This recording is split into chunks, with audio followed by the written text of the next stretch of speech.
אני מתעסקת בשני תחומים. תחום אחד, רואים אותו פה, זה ההומופתיה, תחום הטיפולי. בתחום השני זה תחום האמנות, שרואים אותו פה. זה ספר שהוצאתי עם ציור שלי עליו. אני שחקנית גם, כן, סופרת, שחקנית, ציירת, וכולי וכולי. כל מה שמיכאל אנג'לו היה והסכימו שהוא יהיה, בלי... בעידן של היום זה, אתה יודע, יש... אנשים לא כל כך קולטים את הריבוי כישורים, כן. אוקיי, שלום, לי קוראים דיטה דניאל, אני מכונה גם עדית דניאל. עדית זה השם המקורי שלי, דיטה זה השם האומנותי. אני רוצה לספר לכם היום על התהליך האישי שעברתי בתור נערה, בחורה ואישה, ואיך הגעתי בעצם לעסוק בסופו של דבר בהומופתיה, שזה התחום שאני היום מקצועית בו, והבלוגים שאתם תראו, הווידאוים הנוספים יהיו על כל מיני תחומים שקשורים להומופתיה.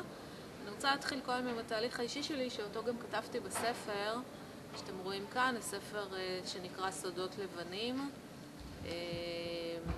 הספר, דרך אגב, גם זכה בקרן יהושע רבינוביץ' לסופרים, ככה שהוא כתוב גם טוב, למי שמעוניין אפשר למצוא את העותקים אצלי. נראה לי שבחנויות כבר פשוט אזל.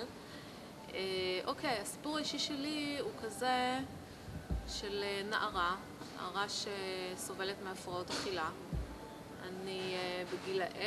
אני נולדתי בעצם עם אנורקסיה של תינוקות. אני יודעת שרוב האנשים לא יודעים שיש כזה דבר, אבל יש תינוקות שממש מהריסה נולדים עם אנורקסיה. ורוב השנים הראשונות שלי, עד פחות או יותר גיל 4, די נאבקו על החיים שלי ועל כל ביס שייכנס לי לפה. מאזור של גיל 4 ואילך, אוקיי, הפכתי לילדה סטנדרטית, אפילו לקראת גיל 10-11 אפילו השמנתי ותפחתי, אפילו זכיתי למלכת השמנות של הכיתה, ההיפוך של מלכת הכיתה היפה. ולקראת גיל 12 התחלתי להיות מודעת לנושא הזה של החיצוניות בעקבות הצגה מסוימת שרציתי לקחת בחלק. כי נולדתי מאוד מוכשרת במשחק ובציור, כמו שאפשר לראות, אני מציירת, שחקנית גם. ואז התחלתי לעשות דיאטה, והדיאטה הזאת הובילה אותי אחרי משהו כמו 4-5 חודשים למהלך ללא מוצא. אני נכנסתי למהלך אנורקטי. בתקופה שאני מדברת עליה עדיין לא ידעו מה זה אנורקסיה, ולא הייתה מודעות כמו היום להפרעות אכילה. חלק מהסיבות שבאמת הוצאתי את הספר הזה והתראיינתי בעיתונות, זה כדי להביא למודעות ושיחות על הנושא. ואני בעצם הידרדרתי למצב כזה שהתחלתי לאבד הכרה, ירדתי המון במשקל, אמנם הפכתי להיות מלכת הכיתה סוף סוף, ואפילו קיבלתי תפקיד ראשי בסוף כיתה ח' להופיע בסוף השנים, אבל זה עלה לי במחיר מאוד יקר, איבדתי הרבה מאוד קילוגרמים, איבדתי ממש את הקשר אפילו עם המציאות באיזשהו שלב, כי הייתי מאוד חלשה. והאנורקסיה, כמו שאנחנו יודעים, זה סוג של תופעה שהרבה פעמים מצטלבת ומתמזגת אחרי זה עם הבולמיה, ובאמת כשאיימו עליי באשפוז בבית חולים, הספיק רק שיאיימו עליי בשביל שאני אתחיל לאכול, וזה שבר לי את כל הכוח והקונטרול, הפריק קונטרול הפנימי הזה שהיה לי כאנורקטית, והפכתי ממש תוך מספר ימים לבולמית, שהתופעה הזאת ליוותה אותי גם כמה שנים. השילוב הזה של אנורקסיה ובולמיה זה משהו שליווה אותי בגילאי הנעורים. אם היום אני בת 44 במאי, אז בגיל הנעורים, ככה מגיל 12 עד גיל 18-19, ואפשר להגיד שגם כמעט נושק לגיל ה-20, אני סבלתי מהתופעות האלה וחיפשתי מזור. חיפשתי מזור כי מבחינה פיזית הייתי מאוד חלשה, היה לי מאוד קשה לתפקד, הגוף שלי היה מאוד חלש, מערכת העצבים הייתה מאוד חלשה בעקבות ההקאות ובעקבות הצומות ובעקבות ההרעבה, מן הסתם לא קיבלתי ויטמינים כמו שצריך, היה לי חוסר במינרלים. זה דברים שלא ידעתי באותה תקופה, אבל היום אני מומחית בנושא של תזונה וניקוי רעלים.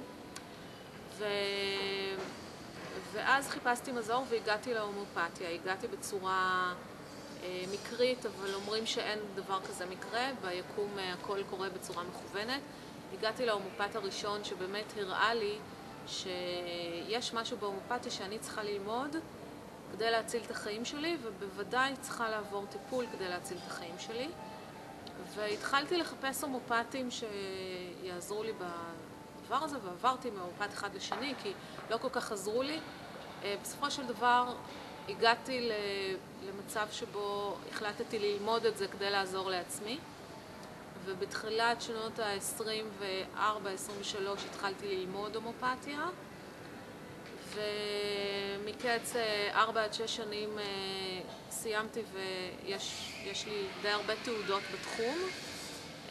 היום אני כמובן מטפלת בבעיות של הפרעות אכילה בין היתר, והליין של הטיפולים הוא הרבה יותר גדול מרק הפרעות אכילה כמובן, אבל הסיפור האישי שלי שמסופר כאן בספר והתהליך של החיים ומוות, הסכנה שהייתי נתונה בו, הוביל אותי למצב שבסופו של דבר מי שהציל את חיי זה אני, וההומאופתיה בזכות השיטה המופלאה הזאת שנותנת מענה למצבים מאוד קשים, שכמו שאתם רואים עליי היום, ברוך השם, אני לא שמנה, לא רזה, שומרת על הבריאות שלי,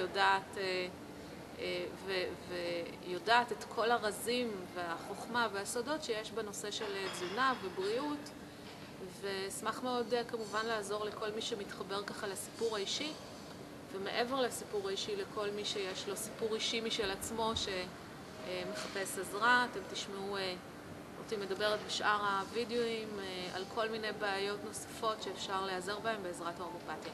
אני מודה לכם על ההקשבה, ואני שמחה שיכולתי לשתף אתכם בתהליך האישי שלי.